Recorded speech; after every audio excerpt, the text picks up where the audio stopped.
ಏನು ಹೇಳಿ ಈಗ ಎಕ್ಸ್ಪೈರಿ ಡೇಟ್ ಏನು ಮಾಡ್ಬೇಕು ಹೇಳು? ಇಲ್ಲ ನಾನು ಇವಾಗ ನೋಡಿ ಇವಾಗಲ್ಲ ಎಕ್ಸ್ಪೈರಿ ಡೇಟ್ ಹಿಂಗೆ ಕೊಟ್ಟರೆ ಮಾತ್ರ ಒಳಗೆ ಏನು ಮಾಡ್ಬೇಕು ಹೇಳು? ಮಾತ್ರ ಯಾವ್ದು ಎಕ್ಸ್ಪೈರಿ ಇಲ್ಲ ಈಗ ಕೊಡ್ತಾ ಇದೆಯಲ್ಲ, ಇವೆಲ್ಲ ಕೊಟ್ಮೇಲೆ ಕೊಟ್ಟೆ ಇದ್ದೇ ಇರ್ತಾವಲ್ಲ, ನೀನೆಲ್ಲ ಹುಡುಕೊಂಡು ಕುತ್ಕೊಳ್ತಾವ ಎಕ್ಸ್ಪೈರಿ ಡೇಟ್ ಆಗೋ ಅಂತ 3 ತಿಂಗಳು ಡೇಟ್ ಆಗಿರೋ ನೀವು ಕೊಟ್ಟರೆ ಹೆಂಗೆ ಕತೆ? ಮಿಸ್ ಆಗ್ಬಿಟ್ಟೈತೆ. ಹಾಂ ಮಿಸ್ ಅಲ್ಲ ಕಣ, ಹೆಚ್ಚು ಕಡಿಮೆ ಏನು ಮಾಡೋದು? ಸತ್ತೋಗ್ಬಿಟ್ರೆ ಏನು ಮಾಡ್ತೀಯೋ? ಅಲ್ಲ ನೀನು ಇಲ್ಲಿ ಸಂತೆ ಮಾಡಿದ್ರೆ ಯಾರು ಸುಮ್ಮನೆ ಇಸ್ಕೊತಾರೆ ಕೊಡ್ಕೊತಾರೆ ಅಂತನಾ?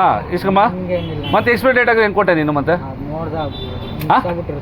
ಏನು ಮಿಸ್ ಆಗಿರ್ತದೆ? ಅಲ್ಲ ಕಣ, ನೀನು ಎಕ್ಸ್ಪೈರಿ ಡೇಟು ಹಿಂಗೆ ಕೊಟ್ಟರೆ ನೀನು ಹಾಂ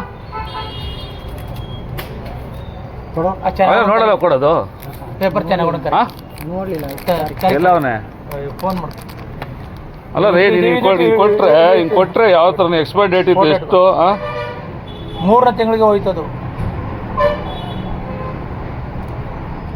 ಫೋಟೋ ತಗೋ. ಹಿಂಗೆಲ್ಲ ಕೊಟ್ಟರೆ ಹೆಂಗಪ್ಪ ನೀನು? ಅವನು ಸೇರ್ಸಕೋ. ಅಲ್ಲ ಅವ್ನು ತೊಗೊಂಡಾಗೈತೆ, ಅದಕ್ಕೆ ಸುಮ್ಮನೆ ಯಾಕೆ ಇಲ್ಲ